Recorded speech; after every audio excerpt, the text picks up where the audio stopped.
Okay, he plays a3, but that doesn't do anything because now if he takes a knight, he loses the rook. So he's pinned, but I'm also going to take the bishop next move. Okay, so e4 is played.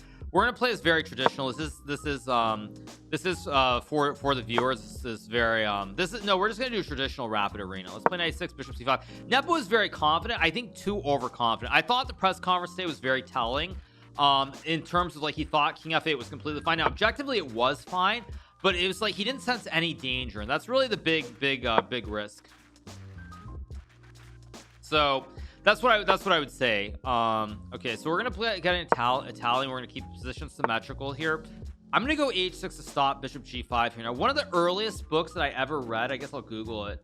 One of the earliest books that I ever received was after I played a tournament at the Manhattan Chess Club. I believe it was in 1997, if I'm not mistaken. I'm trying to find it on Amazon, so give me 1 second, you guys. But I played a tournament at the Manhattan Chess Club. I believe it was 1997, and as the prize for winning that tournament, the book that I received was this book. So I'm going to show you this just very briefly. I'm not logged in, right? No, I'm not logged in. So let me show you. This was the book that I received. Let me change the scene 1 second. There you go.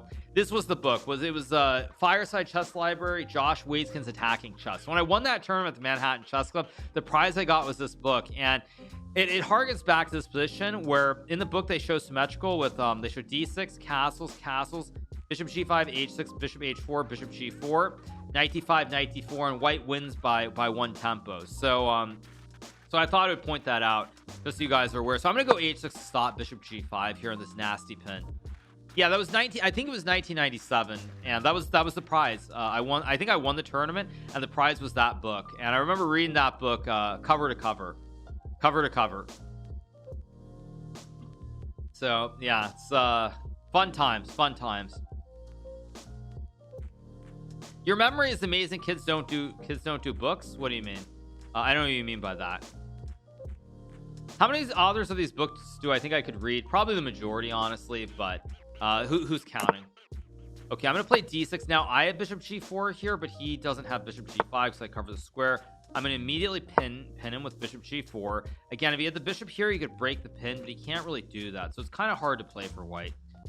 So I guess I will take here. I'm on the chess channel at the moment. Am I don't know, honestly. I have no idea. I'm not really looking closely. Thank you to Evan Forey for the 6 months. Thank you so much to Evan Forey. Appreciate it. It's always that 1 tempo. Yeah, so I'm just gonna castle, keep it very simple here. Goes b4. Now I go here. I'm actually creating a new pin of this knight as well. He can't take, so he loses the queen. So it's very hard for white to play, and if he trades, I'm gonna take with the knight. Now this unfortunately kind of loses the game, so I take on f3, then I take, and now I'm up by 1 knight here, so I'm gonna go knight d4, try to just trade off these bishops. They are still a little bit menacing as they aim towards my king, so I'm gonna try to get rid of them. Well, let's go knight d4 here. What was that sound? I don't know what that sound was. That was a weird sound.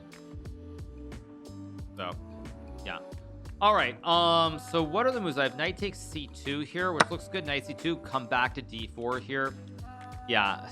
Okay, so now I go knight d4. Now I have a great outpost with the knight going back to e2, and it all looks pretty good.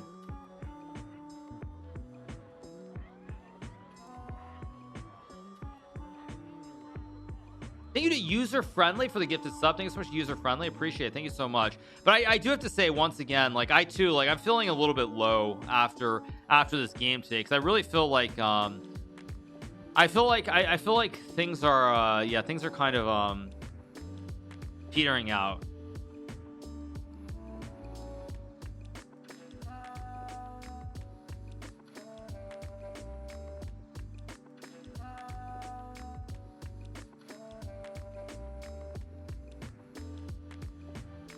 Yeah, I mean, that's the thing. Like, I mean, I really do feel like, I mean, even now, I feel like there's the balloon just popped. It really feels like, I mean, the match is effectively over after today, and so it's kind of hard, actually, kind of hard to feel the hype. I mean, maybe something will happen, but I doubt it. So I'm gonna go knight d4, hit the queen here. Great outpost, by the way. And now I'm gonna try to make another outpost. I also stop f4, so if you could go f4, you could maybe open up this f file for the rook and the bishop here. So by going knight h5, I really grip the f4 square. Yeah, I don't mind Magnus winning. It's just all the games felt pretty unexciting. I mean, I feel like that previous game, game 6, was really exciting, but that's the only game that I would say today just felt like Jan was a little bit on tilt, and it felt like it. I mean, it really felt like when he went king f8, I just had a feeling he was going to lose. You kind of felt it coming at some point, relative to like game 6, which was really exciting. Okay, now I have a very nasty trick here. I'm gonna go knight f3, fork the king and the queen. He takes, and now I go queen g5, and I have queen g2 checkmate here. So let's go check and mate. Do I think they should make changes to try and hinder so many draws? I mean, I don't know what the right solution is. Yeah, I don't really know. Yeah. Magnus won't take any risks. Well, I mean, that's why Jan has to go for broke with white in the next game with something. But I don't know. I don't see it happening. He's gonna have to win. If he wins the next game with white, everything is back in play. But he has to win the next game with white, and I think it's I mean, I don't really see it. I just don't see it after these 2 losses. It's just, I don't know. So we'll see. So we're playing the London system in honor of the great city where I spent 9 years. It's actually London's actually been on my mind a lot lately, because every December from 2009 to 2018, I spent roughly December 2nd or 3rd to about December 20th, roughly. Maybe it was 20th, maybe it was like the 18th, but I spent 2 weeks or more in December in London playing the London Chess Classic every year from 2009 through 2018. So it's definitely been on my mind lately, just thinking about how different the world has become. So it feels like a good opening to play. Okay, let's go c3, consolidate here. I have the great diagonal here. I have the double pawns, but they might be good because they also support a knight jump to e5. Sometimes you can retreat the bishop. I chose not to in this case. Normally you would, though. Normally you would. Nepo is overestimating his positions throughout the match. I kind of think that's true, actually. I do feel like Nepo is generally overestimating, and that's why he's gotten into trouble. Like, again, it's hard to know for sure whether he's being fully honest after that 8-hour marathon game. But when he was making those comments about how he thought like even the queen and bishop versus the 2 rooks and the knight was drawing, I mean, he made it sound like he thought it was easily drawing. And it was a draw with absolutely perfect play, but it was extremely unpleasant for a human. And I think that that overestimation is probably why he's going to lose the match. I mean, that's really the reality of why he's going to lose. Thank you to Bong Boy for the 4 months. Thank you so much to Bong Boy. Appreciate it. Okay, I'm going to go rook e1 here. Again, I overprotect this e4 square. Now I'm definitely moving my knight here. Maybe here already. At some point, I'm going to line up a battery towards h7. If I go back in time, what would I change in my past regarding my chess life career? Honestly, I don't think there's anything I really would change. The only thing that I don't know if regret is the right word, but the only thing I wish I could have changed is I wish that I had maybe made a different opening choice in the Canada's tournament 2016. That's the only thing that I really wish I could go back and change, because I had a second opening and the Queen's Gambit declined that I played towards the end of the tournament. I even won a game with black against Veselin Topolov.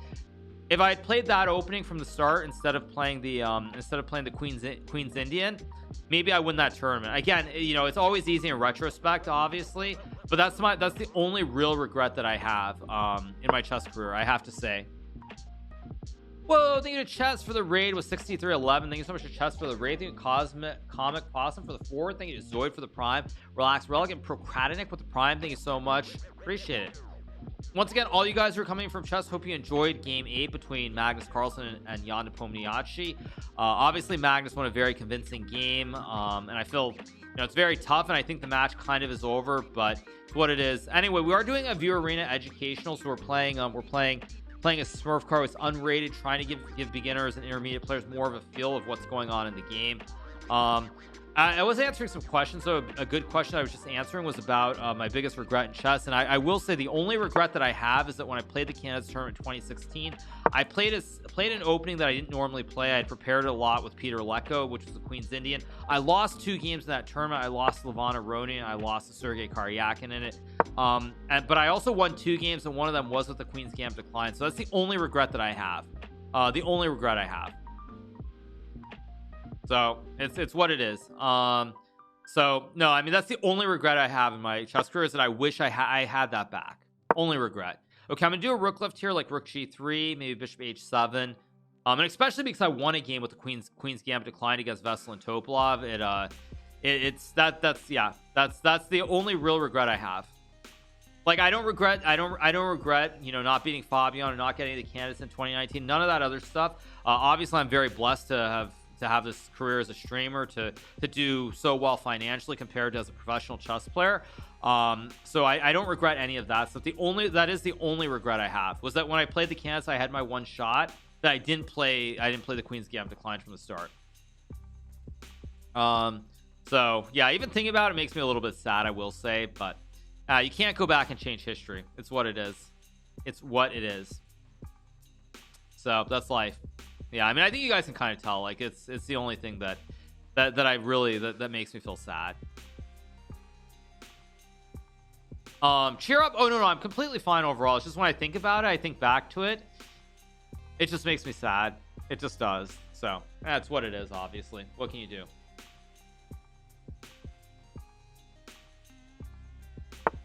Okay, so now I think I'm gonna go rook g3, line up the big attack here. Everything is angling in. Now there's a lot of pressure here. There's maximum pressure, in fact. So it should just be winning. No regrets. I mean, it's the only regret that I have. Like, I mean, nothing else. I was too scared to play? What do you mean by that? I don't know what you mean by that exactly. Do I have any desire? No, of course I would love to qualify for the World Championship, but you have to be practical. And I'm just going to play well. If I play the FIDE Grand Prix, I'll do my best to play well and see what happens. But you can't really bank on anything specifically. And that's why it's the regret. It's the real regret I have, because I made it to the candidates, and just getting to the candidates is so difficult for everybody. I mean, you look at the candidates, number of people who probably are going to miss out, like Wesley. Who knows if Wesley gets in? Ding Loren it's tough for him, so it's tough for everybody to qualify. And so because of that, that's why it's like the one big golden opportunity. Okay, so now I can take the pawn, and there's a big pin here towards the king on g8.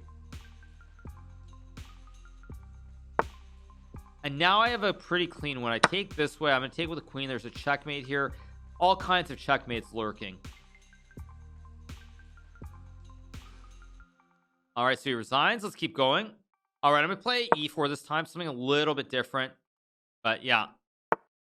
Why is qualification so hard? Because there are only 8 spots up for grabs, and until recently 2 of those spots were by rating. So because of that, it makes it really, really difficult. Now my opponent plays queen a5, trying to be fancy. I'm just gonna keep building a nice big center here, and I should be pretty happy. Go d4, bishop d3, knight d2. So yeah, because there are only 8 spots, that's why it's so difficult. Okay, I'm just going to develop maybe knight d2, bishop e2. Keep this very, very simple. Okay, this guy's trolling. He's trying to play a transvestite with king d8 and queen e8. I mean, this is a Magnus line, by the way, where you go c6, queen a5, f6, or f3, and then you just change the king and the queen's position here. So I'm going to play bishop to e2. Just keep a simple position here. Going to castle and play e5 next move. Okay, let's just castle here. Educational rapid, exactly. That's what we're doing. Some educational rapid. Once again, you guys, also tomorrow we have our match against Anish Giri in the Speed Chess Championship that will be starting at 10 a.m. Pacific time. Don't you have to win a spot in the Grand Prix? Yeah, I mean, only 2 people get in from the Grand Prix. I'm gonna stop knight g4 here, by the way. Keep my development going here. Okay, now he's slacking in development. That I'm gonna start to push and build and take space in the center of the board here. Create more diagonals. Maybe put pressure in the center. Let's take. Okay, he goes e6. So I'm gonna take the pawn here. His king is very bad here. It's very, very open, and you also can't castle. So let's go rook e1, maybe bishop a6, maybe bishop c4. A lot of pressure, maybe even bishop b6 at some point. I play Anish tomorrow, I believe, at 10 a.m. Pacific, unless I'm mistaken. I'm pretty sure that's when I play. Thoughts on Bob Dole's passing? I did see a Wall Street Journal alert in my email about that. I guess all I would say about that is obviously it's sad. I mean, someone from a different time period, you know, I guess he ran for president, right, in 1996, I think, or was it 96? Or no, sorry, not 96, it was 98. I think he ran for oh wait, no, not 98, sorry, it's 46, no, sorry, it was 96, right? Was it 96 he ran for president, right, against Bill Clinton. But he didn't end up winning, but yeah, he was up forever, right? Or not up forever, he lived forever, right? Wasn't he, like, how old was he? I guess I can go pull it up from my email. He must have been, what, like 100? Oh, 98. Wow, 98 years old. It's a pretty solid life. Also, he fought in the war, right? World War II. Let's go check rook d1, develop the bishops here. Probably one of the last Isn't he like one of the last like politicians alive who served? I guess I'll go here. This is actually a beautiful check. Oh, he resigns before I can play checkmate. This is just a checkmate here because it's a double check and game over. So yeah, thank you to 6750 Tonsky for the prime. Thank you so much to 6750 Tonsky for the prime. Appreciate it. All right, let's wait for the next game.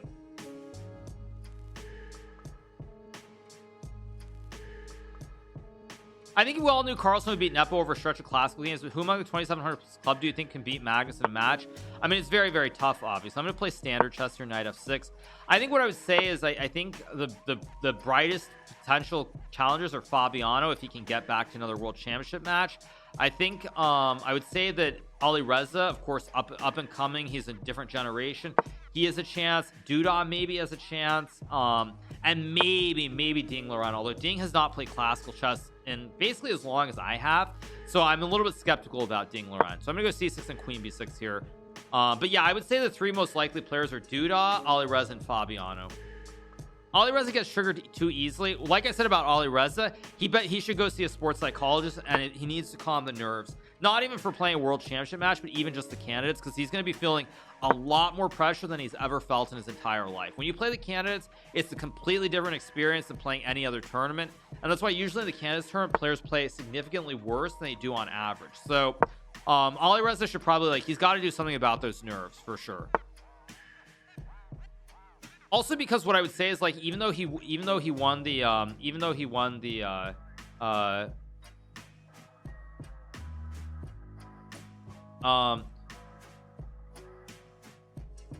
one second,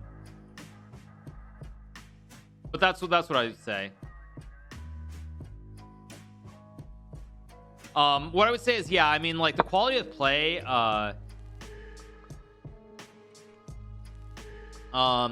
is that the quality of play drops a lot in general.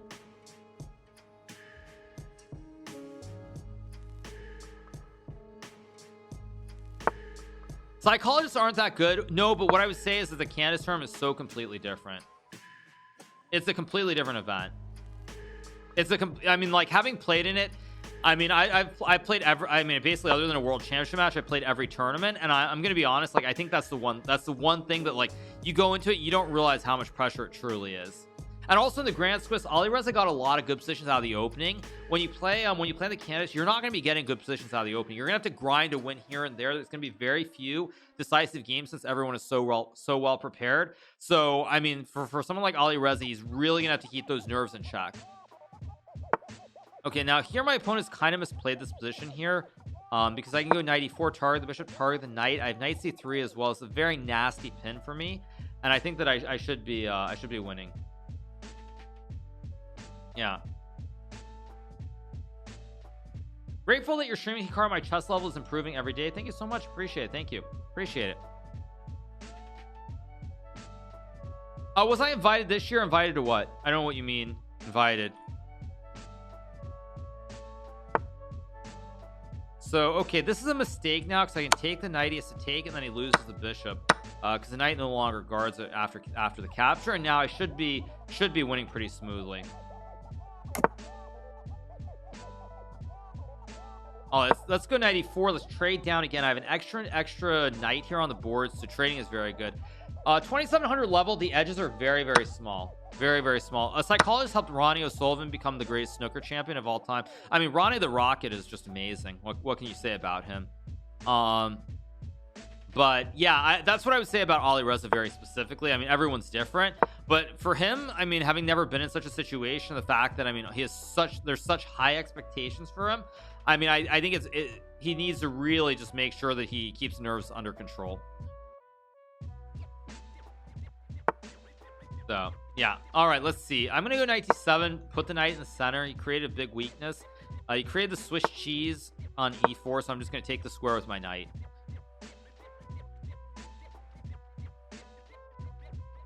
So that's just what I would say broadly speaking.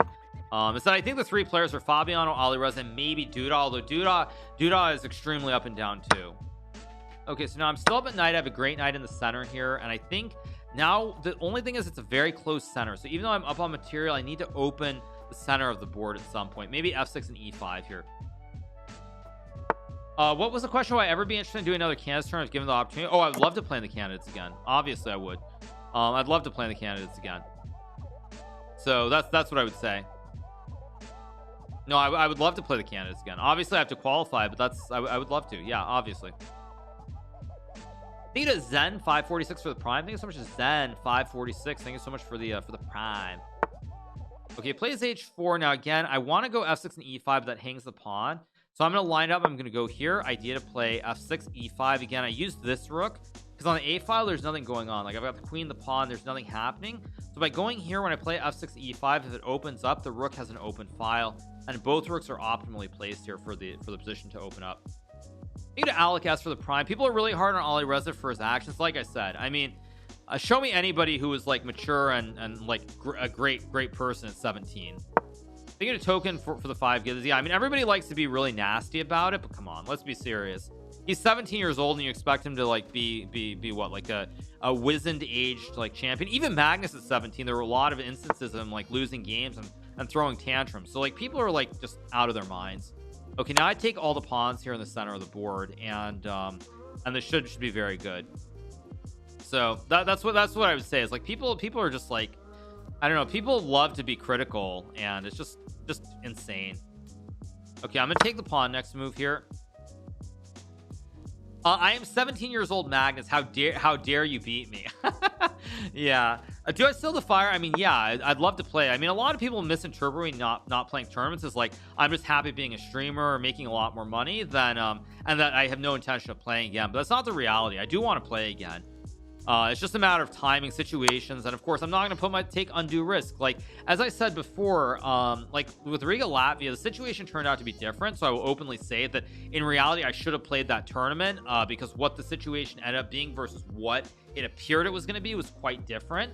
But mainly, you know, dealing with the COVID stuff, dealing with the fact that I had some streams that were very important coming up, and the risk of potentially getting like marooned in Riga for a couple of weeks was I felt the risk was too high. So let's go e5, knight f6. Don't you get bored playing chess all day? Not really. I love playing chess. It's a great game, and I mean, I could play the new chapter of Fortnite. Maybe I should just write to Tifu on Discord, see if he'd want to play with me.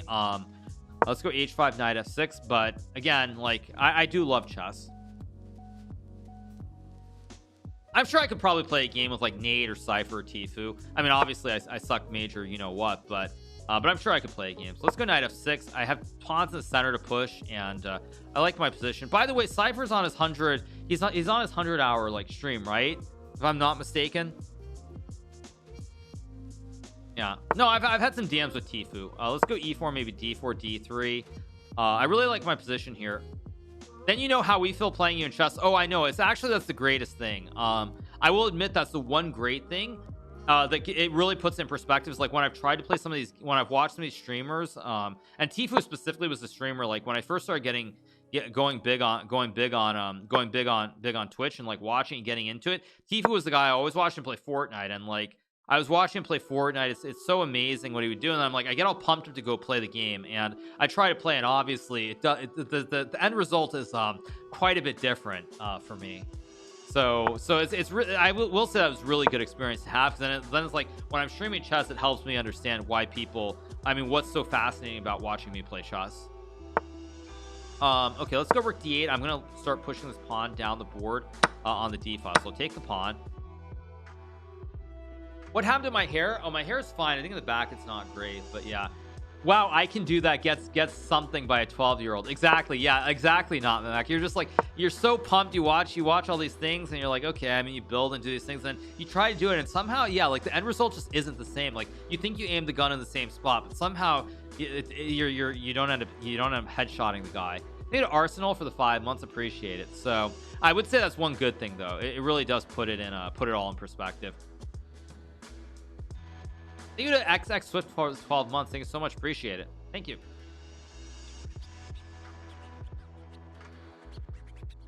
Okay, so I mean, I have D3 next move. I should be winning. Sorry, thank you for the thank you to XX Swift. Here's another $5 from Bezos' pocket towards hopefully Canada push. Yeah, I mean, I'll do my best in the Grand Prix, assuming it happens, assuming that everything is hunky-dory with it. So yeah, that's what I would say. Okay, let's go D2 again. I've got all these pawns rolling up the board here. Take, make the queen.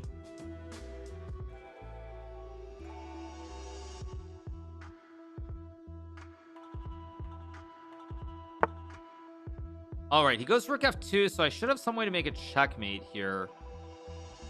Is there a clean checkmate? I don't actually see a clean checkmate, so I guess I'm going to go here with the idea of rook d3. Again, this knight should give me options to try and checkmate around the back here with the queen on g1 or h1. So, we'll see. It was king g3. Okay, I think I'm going to go queen e1 here, just pin the rook. And now this should be pretty straightforward. Let's take the rook here. Go check in here. Checkmate. Let's keep rolling. All right, we're gonna play English opening, something a little bit different. Let's go knight c3 and d4. Did I read the Tyler one Washington Post article? It's hilarious. No, I did not. I can read it. Is it a new article? Is it like from today? I'm gonna go here, put pressure on the bishop and the pawns as well. Is it like a new article or is it an old article? Take with a pawn. I'm gonna take, maybe go e3 here. Actually, I can go here first and e3, bishop d3, knight e2, or knight f3. Just very smooth development here. Take with a bishop, come back, and then go knight e2. I don't want to allow knight f5 with a fork. Let's go knight f3. Read the Tyler one article. It's amazing. Okay, I'm gonna go e4, e5 again. Take advantage of this big pin here. Maybe trade, but I want to play for themes here, so I'm gonna just castle, I guess. Plays h6. Let's drop back. Go here. Yeah, if it's a new article, I can definitely cover it. That's a mistake because now I go here with the check, and now I collect the knight next move with the scope. Let's just take the pawn. Take the pawn. Now bishop e5, queen d6, maybe even knight e5 here. Okay, now I should have a way to checkmate him. Let's go check, check, and it's actually a forced mate here, I think. Or is it? So let's go check. Let's go check. I'll go here, just collect the rook, I guess. I mean, this is not going well for my opponent, obviously.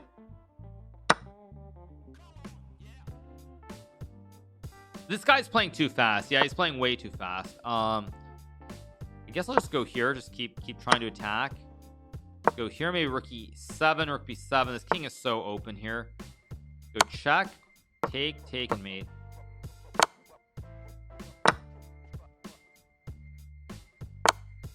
Yeah, that wasn't very good. That was not very good. He's playing too fast, which you shouldn't really do in rapid games for sure. Okay, next game he plays d4. Yeah, I'll maybe cover that article later. Okay, so d4. Let's play knight f6. Keep this very, very simple here. Okay, let's go e6. Play d5. Let's keep this very simple. I'm just going to develop here. Put the bishop behind the chain, by the way, and now the bishop angles. Goes c5, so I'm going to castle. Maybe I play b6 at some point. Let's just castle. King out of the center first. Safety is important. Go b6. I'm trying to get rid of this chain because I really want the bishop to scope the pawn. I mean, it's still on this diagonal here, but I really want on d6 to scope h2.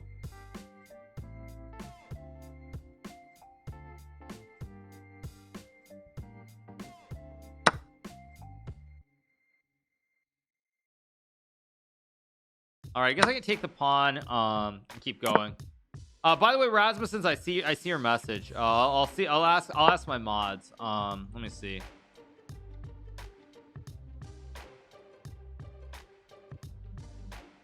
Can play like knight d7 maybe. I can also go bishop d6, maybe c5 next move. All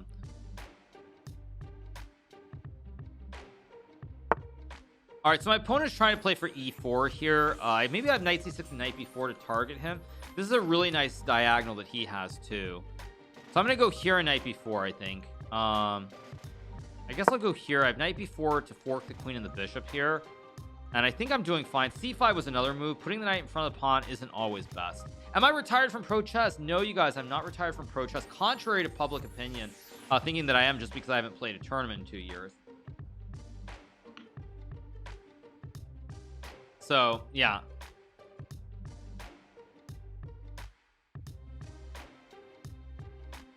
my opponent's taking it move by move. Doubt he's gonna play e4. Yeah. Okay, he plays a3, but that doesn't do anything because now if he takes the knight, he loses the rook. So he's pinned, but I'm also going to take the bishop next move. I guess I'll pre-move it. It's a safe pre-move. Has chess helped me in life? At times I think it has. At times I think it hasn't. I feel like there are a lot of what happens in the chess world is very unusual and far from normal in terms of actual like real life interactions. So at times I think it does help with like critical thinking. Other times I thought it makes you a little bit maladjusted. I'm just gonna say that.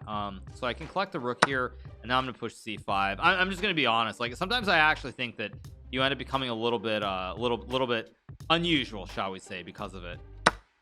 Go c5 here again. Great center. All my pawns are compact. They're all connected. Nice and tight. Okay, let's just take the pawn. Okay, let's go queen b6 here. Target the pawn on b2. Maybe I go rook b8. This all looks pretty good. I've got a great pawn chain. All my pawns are connected, so it should be really good. So let's target this pawn. It's a weakness here. Like socially, yeah, I do mean like socially. I do mean socially. I feel like it makes you can kind of become a little bit odd. Also because if you're really successful at chess, like within the chess world, people end up worshiping you, and like that worship, like hero status, is not a good thing either. That's really not good. So that's just what I would say. What is the difference between the Greek opening and the Bond cloud? I don't know what that means. There's some bad joke in there, right? Let's just go back, I guess, and play rook a7 or knight e4. I should create a Q&A. People always ask the same questions over and over again. Did you get tired of it? Not really, because there are a lot of new viewers all the time. It's like I remember watching, there was a Amazon show. I think they had an episode on Myth, and there was also an episode on Pokimane. And I remember watching the episode on Myth, and Myth said something like you have like 30 seconds to a minute to entertain the new viewers when they show up. And so like to me that actually epitomized everything. So there are a lot of people who ask these repetitive questions, but most of the time I trust that they're new viewers, people who are just coming in. And so it's like you don't want to really be rude and be like, oh man, you asked the question for the millionth time. So that's kind of my attitude for the most part. So that's just what I would say.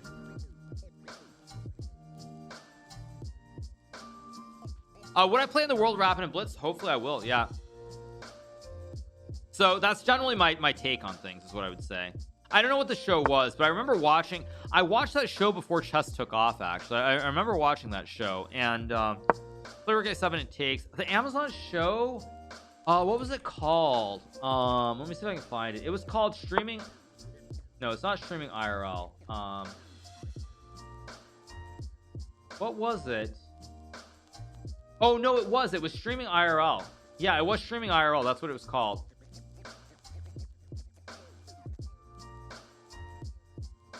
Yeah, it was Streaming IRL. That's what it was called. That is actually what it was called. It's called Streaming IRL. There were only 3 episodes, unfortunately.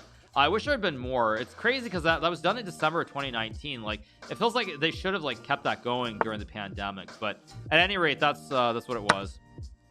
Would I keep streaming as much as World Champion? Of course I would. I would probably stream just as much. Why not? So yeah.